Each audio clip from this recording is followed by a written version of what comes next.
Buenas tardes, bienvenidos una vez más a nuestro programa de Medicina General. Hoy vamos a seguir con un tema del aparato digestivo y enfocado en principio a los niños, pero que en su primera parte va a ser también una parte general, una parte que también afecta a los adultos y además con bastante frecuencia. El primer tema que vamos a ver hoy es este.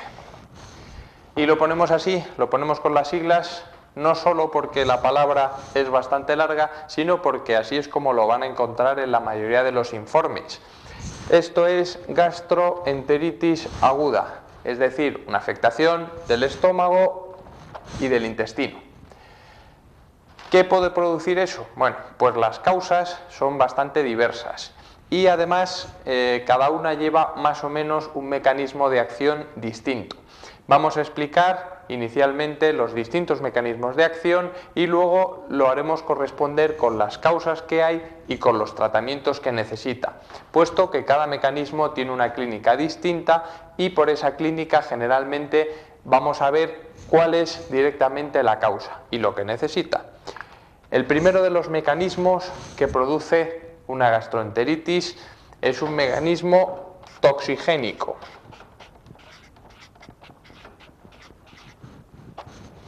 Mecanismo toxigénico, como su propio nombre indica, es por producción de toxinas.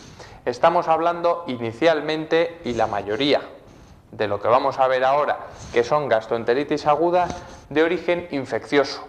Las infecciones, los mecanismos toxigénicos son aquellos en los que el agente invasor produce toxinas.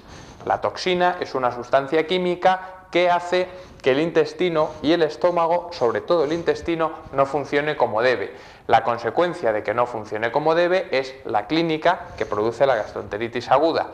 Esa clínica apuntaremos luego una serie de factores, una serie de síntomas que son lo que lo definen y que varían en mayor o menor grado según cuál sea el mecanismo de acción que lo produzca. Después del toxigénico aparece un mecanismo invasivo. En este mecanismo existe una invasión de la mucosa, sobre todo del intestino, y es una invasión que va a dar lugar a unas características muy especiales, unas características que luego veremos. El germen, el agente, invade, penetra dentro de la mucosa y produce cierta destrucción de tejidos que provocarán una mayor o menor hemorragia, que luego vamos a ver. ¿Cuál es el tercer mecanismo? Tenemos toxigénico, invasivo y el tercero es el citotóxico.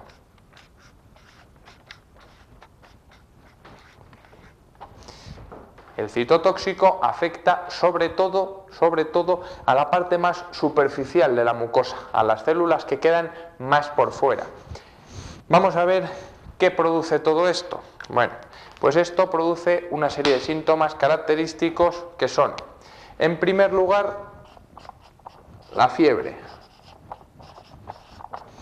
Segundo lugar, náuseas, vómitos.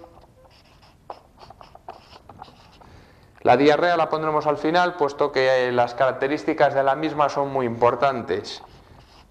El dolor abdominal, la distensión del abdomen y, como ya hemos dicho, la diarrea. Bueno,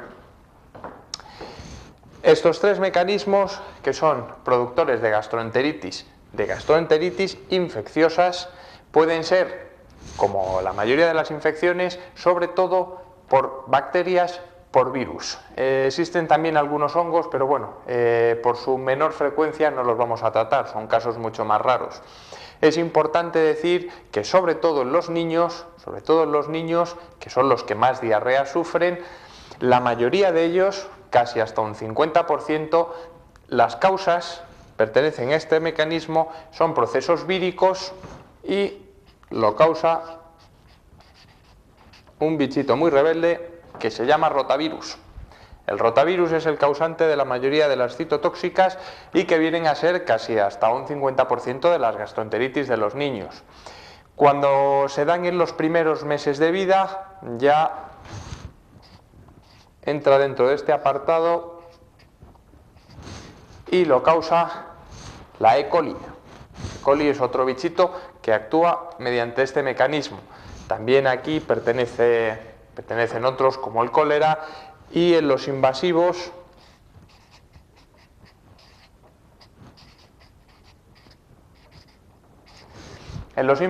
tenemos a los más conocidos, los más temibles actualmente, la Shigella, la Salmonella y ese tipo de factores.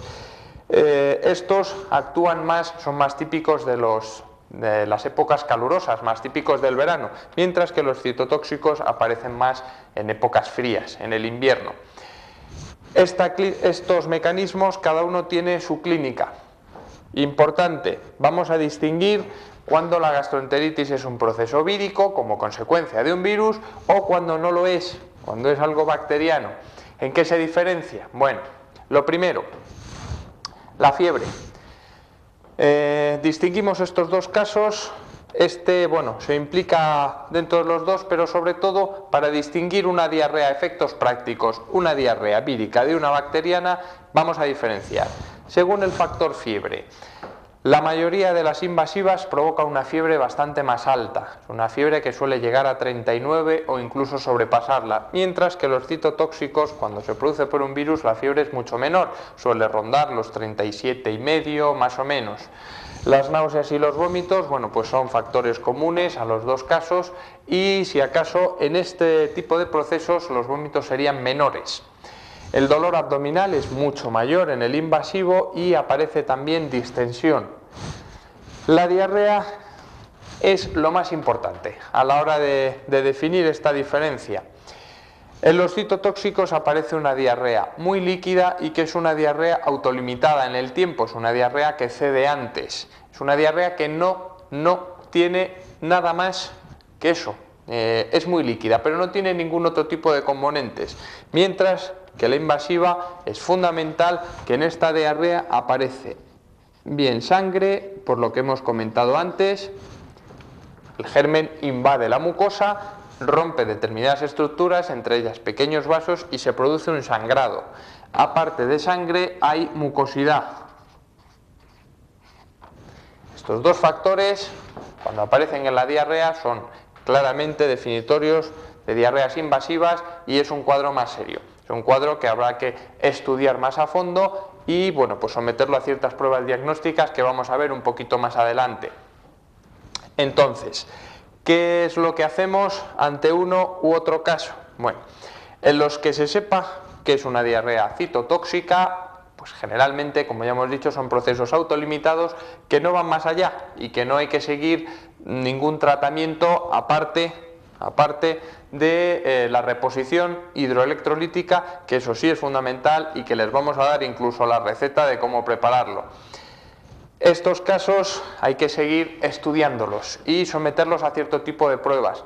¿Qué es lo que hacemos ante la sospecha de que se trate de este tipo de diarreas? Bueno, pues hay que hacer cultivo de las heces para ver cuál de estos bichitos es el que nos está haciendo la puñeta, y además del cultivo se hacen cultivos, estudios de anticuerpos, y existen también una serie de componentes químicos que son más frecuentes en determinados tipos de diarreas. Vamos a ver qué es lo que hacemos cuando tenemos una gastroenteritis. Una gastroenteritis, sobre todo nos vamos a centrar en las citotóxicas, que son, como ya hemos dicho, las más comunes, las más frecuentes y las que necesitan un tratamiento casero, por decirlo de alguna manera. No precisan hospitalización. Estos casos son bastante más graves y sí es conveniente que lo trate directamente un profesional y sobre todo que lo traten en un centro adecuado. ¿Qué hacemos con estas? Bueno, esta es la diarrea más típica que se suele dar estacionalmente. Aparecen en epidemias en las que no hay contacto entre un paciente y otro, generalmente, que no hay contacto, como en las invasivas. Todos conocen las las típicas intoxicaciones alimentarias en las que se produce una salmonelosis. Salmonelosis, por ejemplo, aparece con una determinada comida y bueno, pues son muy típicos los brotes pues en hospitales, en colegios o en centros en los que existe una cocina común y hay mucha gente que come de ese mismo sitio, por ejemplo en un bar o en un restaurante. Entonces, en este tipo de casos el contacto no es tan directo, aparecen casos esporádicos por distintos sitios porque la vía de transmisión de este bichito de aquí, la vía de transmisión es aérea, es de una persona a otra, no necesita comer de un mismo alimento, entonces bueno, pues se puede transmitir igual que una gripe o igual que un catarro. De hecho, las gripes, como sabrán la mayoría, en muchas ocasiones produce también síntomas digestivos y produce náuseas y vómitos, la fiebre propia de la gripe, en fin, ese tipo de cosas. ¿Qué hacemos con esto? Bueno, lo primero, cuando se necesite, es medicación para la fiebre, por supuesto, pero lo que tenemos que hacer es cortar las náuseas, los vómitos, la diarrea y el dolor abdominal. Cuando aparece en este tipo son dolores mucho menos agudos y menos intensos. Principal tratamiento, principal y a veces único tratamiento necesario para la gastroenteritis. Importante. Esto es muchas veces lo único que se necesita. Y lo vamos a subrayar porque es una cosa muy importante. El suero oral. La mayoría de las veces, repito, es lo único que se hace falta. ¿Por qué? Porque el suero oral, que también se conoce como limonada alcalina, no solo actúa reponiendo todo lo que se pierde, sino que por un mecanismo, bueno, la verdad es que es bastante complicado, sobre todo de explicar, porque intervienen gradientes de osmolaridad, de que entra sodio, sale sodio, en fin. Por una serie de procesos complicados, el suero oral evita que la diarrea continúe. Repito, esto generalmente suele ser más que suficiente. Volvemos a insistir en que medicinas las mínimas y en el momento preciso. Entonces, con esto vamos a dar la receta, como si fuera un programa de comida, programa gastronómico. Vamos a hacerlo, de momento, en 1 litro de agua. De momento en 1 litro de agua. Lo que pasa es que cuando esto se acabe se hace otro y otro. Damos 1 litro de agua para mantener las proporciones, las cantidades. A esto le vamos a añadir zumo de limón, más o menos 3 o 4 limones. Le añadimos 3/4 de cucharadita pequeña de sal. Le vamos a añadir 1 cucharadita también pequeña de bicarbonato y 4, lo pongo con mayúsculas, cucharadas grandes de azúcar. Repito, estas dos son pequeñitas, cucharaditas pequeñitas de café, y estos son cucharadas grandes de azúcar. El azúcar que muchas veces se consulta porque parece algo extraño. No pasa nada, no hay que dar sacarina cuando se tienen problemas de este estilo. Es azúcar normal y corriente, 4 cucharadas, entre otras cosas porque sabe mucho mejor. El suero oral existe en la farmacia con este mismo nombre, en forma de sobres para diluir en agua. Lo que pasa es que suele estar bastante malo, suele estar de sabor muy malo, y muchas veces es preferible molestarse un poquito y hacerlo en casa, porque la verdad es que la diferencia se nota en cuanto al sabor. Luego, evidentemente, de composición son prácticamente iguales y la función es la misma. Esto, en cuanto a tratamiento, habitualmente es única y exclusivamente lo que hace falta. Esto y otra cosa muy importante. Vamos a intentar aquí romper la tradición, romperla de una vez, de los lácteos. ¿Cuántas veces habremos escuchado en clínica pues de un paciente con este problema que relata lo siguiente: estaba empezando a mejorar de la diarrea, ya se me estaba quitando, me encontraba mucho mejor y me tomé un yogur y a partir de ahí empezamos otra vez? Efectivamente, Los lácteos en estas situaciones son muy malos. Explicamos el porqué. Estamos hablando de estas diarreas. En estos casos, repetimos, lo que más se afecta es la parte más superficial de la mucosa. Si tenemos esto, supongamos que es la vellosidad, las vellosidades del intestino. Aquí es donde se absorbe el agua. ¿Qué es lo que ocurre? Aquí tendríamos lo más superficial. Estas son nuestras celulitas. Citotóxico significa que lo que más se afecta son estas células superficiales. Y en estas células superficiales es donde se encuentran las enzimas que nuestro organismo utiliza para disolver todo lo que sea lácteo. Aquí están las disacaridasas, que son esas enzimas. Entre ellas se encuentra la lactasa. La lactasa que sirve para romper las moléculas de la leche o de cualquier derivado de la leche para que así pueda ser absorbido.